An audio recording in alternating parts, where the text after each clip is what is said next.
Assalamualaikum warahmatullahi wabarakatuh. Mata pelajaran Al-Hadis dan Mustalah Al-Hadis. Darjah khas tajuk wajib berpegang teguh kepada Al-Quran dan As-Sunnah. Bersama dengan Ustaz Ahmad Muslih.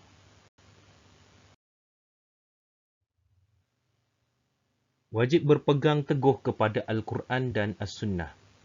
Al-Hadithu Rabi' An Zaid bin Arqam anna Rasulullah sallallahu alaihi wasallam qala Kitabullahi azza wa jalla huwa hablullahi man ittaba'ahu kana 'alal huda wa man tarakahu kana 'alad dhalalah.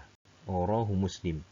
Terjemahan hadis daripada Zaid bin Arqam, katanya bahawa Rasulullah sallallahu alaihi wasallam telah bersabda, Kitab Allah azza wa jalla ialah tali Allah sebab yang membawa kepada rahmat Allah. Sesiapa yang menurutinya, ia berada dalam hidayah Allah, dan sesiapa yang meninggalkannya, ia berada dalam kesesatan.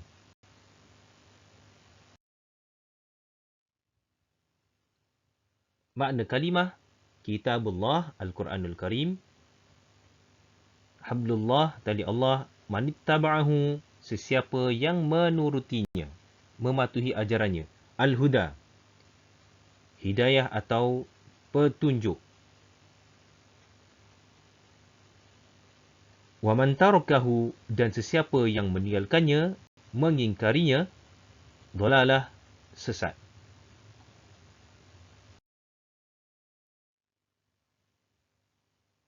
Huraian hadis. Manusia adalah makhluk terbaik yang dicipta oleh Allah. Ahsanu taqwim. Keindahan dan kesempurnaan diri manusia bukan hanya terbatas kepada kerapian dan ketelitian yang terdapat pada susunan fizikalnya, jasmani sahaja, tetapi turut sama dijadikan pada diri manusia. Itu ialah akal, rohani dan nafsu. Pada setiap satu ada fungsinya yang tersendiri. Contohnya, akal untuk berfikir, rohani untuk iman, dan nafsu untuk dapat merasa keseronokan. Namun begitu, dalam kegairahan manusia mengajar dan memburu kesenangan hidup di dunia, kebanyakan manusia lebih mengutamakan tuntutan dan keperluan jasmani, akal dan nafsu. Hal-hal yang berkaitan dengan tuntutan kerohanian seperti solat, puasa, membaca Al-Quran dan lain-lain diabaikan. Kesannya akan lahirlah manusia yang tidak sepadu dan seimbang, yang pintar akalnya tetapi jahil tentang agama, yang baik budi bahasanya tetapi lemah imannya, yang tinggi ilmunya tetapi kurang amalan, dan yang berjaya dalam kehidupan tetapi dirinya sering dikuasai oleh nafsu yang meruntun ke arah kerja-kerja dosa, mungkar dan maksiat. Sedangkan sebagai makhluk terbaik yang dicipta oleh Allah, manusia sewajarnya memanfaatkan setiap detik nikmat kehidupan ini dengan kerja-kerja yang berfaedah, yang menjurus kepada amal soleh, kerana ia adalah penentu kepada nasib manusia di akhirat nanti. Renungan mengajar anak-anak membaca Al-Quran di peringkat awal dapat membentuk jiwa supaya mencintai Allah dan Rasul-Nya. Berdasarkan hadis di atas, Rasulullah SAW menegaskan bahawa manusia terbagi kepada dua golongan, iaitu orang yang mendapat hidayah daripada Allah dan orang yang disesatkan oleh Allah. Bagi golongan pertama, mereka termasuk dalam golongan orang yang mendapat rahmat Allah. Manakala golongan kedua pula adalah orang yang tersisih daripada mendapat rahmat dan hidayah Allah. Punca utama yang membolehkan seseorang sentiasa mendapat rahmat dan hidayah Allah ialah mereka sentiasa ada hubungan yang baik dengan hati dan jiwanya, sentiasa ingat kepada Allah. Mereka menjadikan Al-Quran sebagai panduan. Al-Quran bukan sekadar dibaca tetapi perlu dipelajari, difahami, dihayati dan dilaksanakan dalam setiap aspek kehidupannya. Al-Quran bagi mereka adalah dusturul hayah atau perlembagaan hidup yang lengkap lagi sempurna, diturunkan untuk panduan umat manusia. Orang yang mencorakkan hidupnya dengan berpandukan kepada keseluruhan ajaran yang terdapat dalam Al-Quran, hidup mereka akan bahagia serta selamat di dunia dan di akhirat kerana hati mereka sentiasa disinari cahaya hidayah dan petunjuk daripada Allah. Nafsunya pula akan tunduk dan akur terhadap perintah-perintah dan larangan Allah.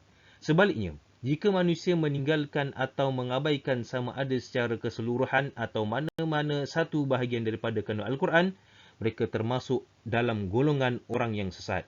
Justru, bagi menjaga status kemuliaan manusia sebagai makhluk terbaik ciptaan Allah, binalah akal dengan ilmu, peliharalah kesihatan jasmani dengan makanan yang halal, uruskanlah nafsu dengan berpandukan kehendak-kehendak syarak, dan suburkanlah pembinaan rohani dengan sentiasa mendampingkan diri kepada Allah.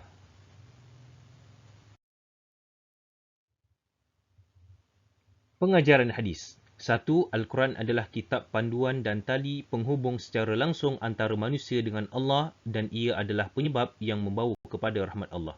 2. Orang yang menjadikan Al-Quran sebagai panduan hidup, mereka termasuk dalam golongan orang yang mendapat hidayah dan taufik daripada Allah. 3. Orang yang menolak Al-Quran sama ada menolak secara keseluruhan atau sebahagian daripadanya, mereka termasuk dalam golongan orang yang sesat. 4. Orang yang mendapat hidayah dan petunjuk daripada Allah, hidupnya dan matinya pasti selamat. Manakala orang yang menolak Al-Quran di dunia hidupnya menjadi kafir dan di akhirat akan mendapat balasan azab dan siksa daripada Allah. 5. Bersesuaian dengan fungsi Al-Quran sebagai panduan hidup, ia tidak cukup sekadar diyakini akan kebenarannya sahaja, tetapi hendaklah dibaca selalu, difahami maksudnya, dipelajari tafsirnya, dihayati dan dilaksana setiap kehidupan ajarannya dalam keseluruhan aspek kehidupan. Info: hari kiamat nanti, Al-Quran akan datang memberikan syafaat kepada orang yang sering membacanya semasa hidup di dunia.